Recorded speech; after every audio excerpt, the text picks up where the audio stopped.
Look, I'm gonna be straight with you. What's happening in Iran right now? It's not just another protest. This is different. This could be the beginning of the end for one of the world's most brutal regimes. But here's the kicker: the story isn't just about brave Iranians fighting for freedom. It's about promises made, promises broken, and a deadly game of chicken between Trump, the Ayatollah, and Netanyahu. Let me break this down for you. The massacre that changed everything. Late December 2025. Tehran's Grand Bazaar. Shopkeepers start closing their stores. Why? Iran's currency, the rial, has completely tanked. We're talking 84% of its value gone in 1 year. Food prices up 72%. People can't afford to eat, can't afford medicine, can't afford anything. But here's where it gets real. What started as economic protests turned into something way bigger. People weren't just angry about bread prices anymore. They were chanting death to Khamenei. They were burning pictures of the Supreme Leader in all 31 provinces. This wasn't just Tehran. This was everywhere. And the regime, they panicked. January 8th and 9th, 2026, while the world was cut off, Iran had shut down the internet completely. The Ayatollah gave the order.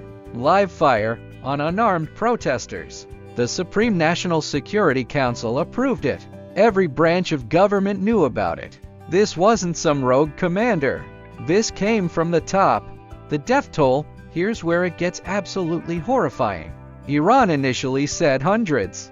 Then sources inside Iran started talking to journalists. Doctors started compiling numbers. Networks of medical professionals risking their lives to document what really happened. The conservative estimates? At least 12,000 dead. Some sources say 16,500 to 18,000, a network of Iranian doctors, and these are brave people. By the way, they reported seeing bodies stacked on bodies. One witness in Saadat Abad, a wealthy neighborhood in Tehran, said they saw hundreds of bodies in one area alone. 22,000 arrests. Families searching through layers of corpses to find their loved ones. One mother found her son and begged people not to touch him while other families desperately searched beneath stacked bodies. This is one of the largest massacres in modern Iranian history. Let that sink in. Trump's big promises. Now enter Donald Trump.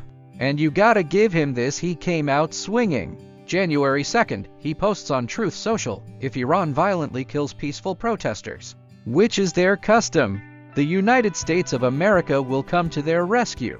Strong words, right? Then January 8th, he's really ramping it up.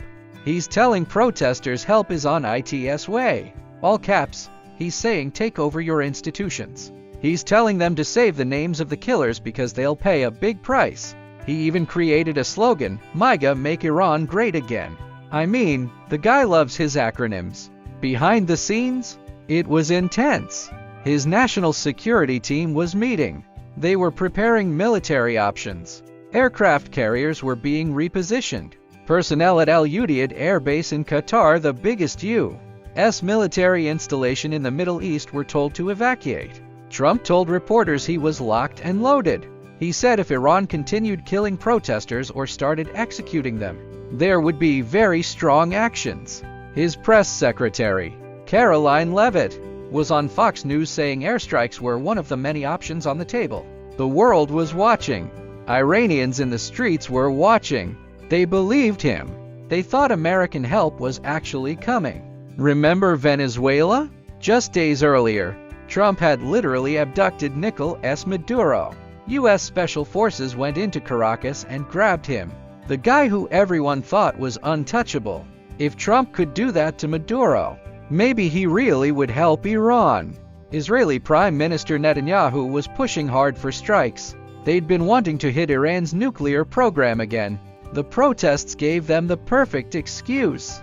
Trump's advisors presented him with options. Strike Erg facilities. Hit the Basij militia. Target the security forces doing the killing.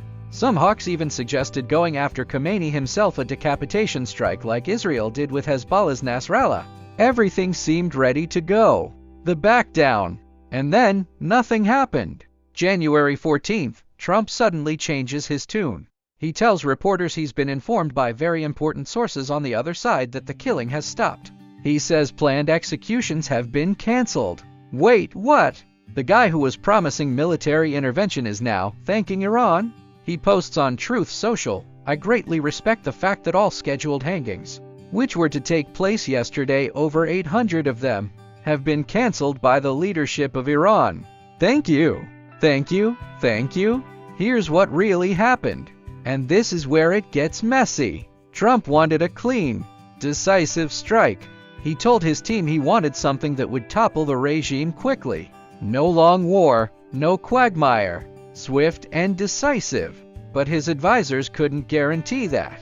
They ran the scenarios. Strike military sites? Might not help the protesters at all. Could actually make them go home. Strike security forces in city centers? Massive civilian casualties. Kill Khamenei, the Islamic Revolutionary Guard Corps would probably just take over, meet the new boss. Same as the old boss, but potentially worse. Plus, here's the thing nobody's talking about enough: Iran still has near weapons-grade uranium. After last summer's war, when the US and Israel bombed their nuclear facilities, nobody knows exactly where all that material is. A sudden regime collapse could mean a scramble for nuclear materials among different factions, total chaos. Saudi Arabia, the way. Qatar, Oman, they were all calling Trump, begging him not to strike. They don't want Iran to collapse without a clear successor. They definitely don't want a chaotic nuclear scramble in their backyard. And Iran, they were playing Trump like a fiddle. Foreign Minister Abbas Araghchi was sending private messages through Steve Witkoff, Trump's special envoy. In public, Iran was all defiant. In private, they were saying the right things, hinting at negotiations, suggesting they might be willing to deal. Trump, who always thinks he can make the best deals, took the bait. Iranians watching this unfold felt abandoned. One activist said the protests lost momentum because people realized help wasn't actually coming. They'd risked everything. And Trump blinked. The Ayatollah strikes back. But Khamenei, he smelled blood in the water. January 17th, the Supreme Leader comes out with a televised address. And he goes after Trump personally. "We consider the U.S. president a criminal," he says, "for the casualties, for the damages, and for the slander directed at the Iranian nation." He's literally calling Trump a war criminal. He's blaming the deaths, thousands of deaths that his own security forces caused on Trump. The audacity is breathtaking. He says the protests were all an American plot, that Trump personally became involved and openly encouraged the protesters by promising military support. He calls the demonstrators foot soldiers of the United States. Meanwhile, Iranian state TV is broadcasting footage from Trump's assassination attempt in Butler, Pennsylvania, with a caption in Farsi, this time, "It won't miss." They're literally threatening to kill the President of the United States. And here's the really twisted part: Khamenei actually admitted that several thousand people were killed. But he blamed the protesters for the deaths, said they were killed with a force that was inhuman. Completely savagely, but somehow it's not his fault even though he gave the order for live fire. He warned that Iran will pursue both domestic and international criminals behind the unrest. Translation: mass arrests will continue, show trials will happen, and executions are coming. Trump fired back, calling Khamenei a sick man who should run his country properly and stop killing people. He told Politico, "It's time to look for new leadership in Iran." But words aren't missiles, and Khamenei knows it. What about Israel and targeted assassination? Now here's where it gets really interesting. During last summer's 12-day war between Israel and Iran, Netanyahu's team had an opportunity to take out Khamenei. They knew where he was. They had the capability. Multiple sources confirmed that Israel proposed assassinating the Supreme Leader. Not just proposed, they were ready to do it. Trump vetoed it. Why? His advisors convinced him it wouldn't necessarily help.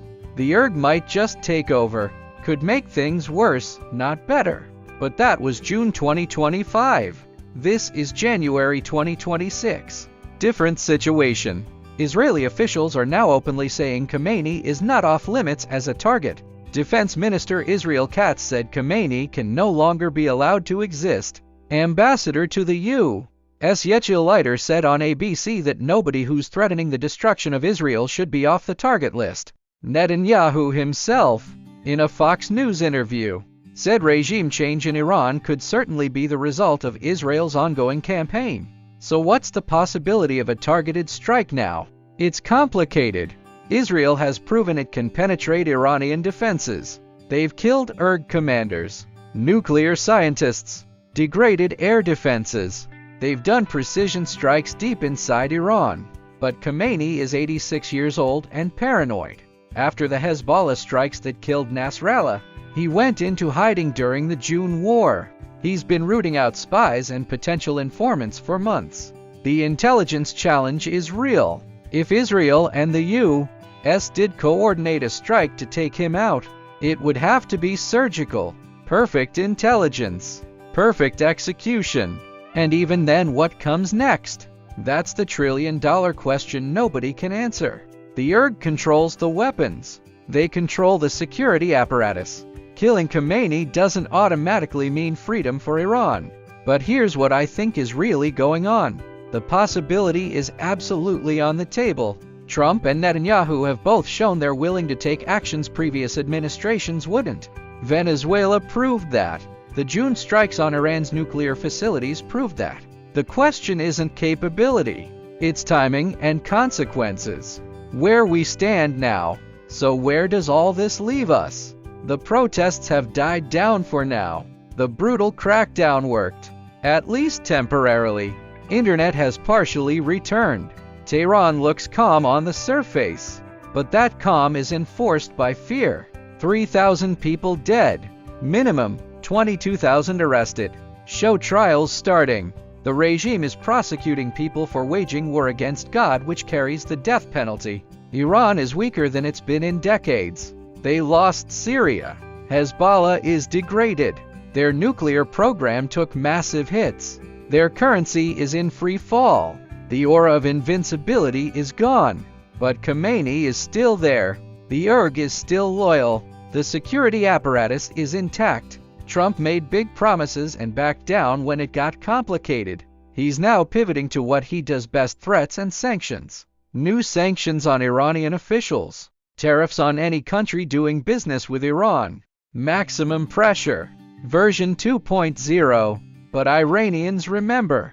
They remember the promises. They remember help is on its way. They remember being told to take over institutions. And then they remember being left to face bullets and batons alone. The Ayatollah humiliated Trump by calling him a criminal and blaming him for deaths that the regime itself caused. And Trump, for now, isn't doing much about it beyond angry tweets and calling for new leadership. Netanyahu is still pushing. Israel still wants to strike. The possibility of a targeted assassination remains real. But here's what I think is the bottom line. Trump got cold feet when his advisors couldn't guarantee a clean outcome.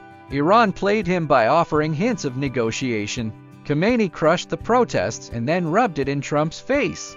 The Iranian people paid the price. Thousands of them, with their lives. And that's the real tragedy here. Not the geopolitical chess game. Not Trump's ego or Khamenei's propaganda. It's the bodies stacked in morgues. It's the mothers searching for their sons. It's the young people who believed change was possible and paid with their blood. Will there be another opportunity? Maybe. Iran's problems aren't going away. The economic collapse is real. The hatred of the regime is real. This might have been round one, not the final battle. But next time, if there is a next time, Iranians will remember how this round ended. They'll remember who made promises and who kept them. That's the story. That's where we are. And honestly, it's heartbreaking.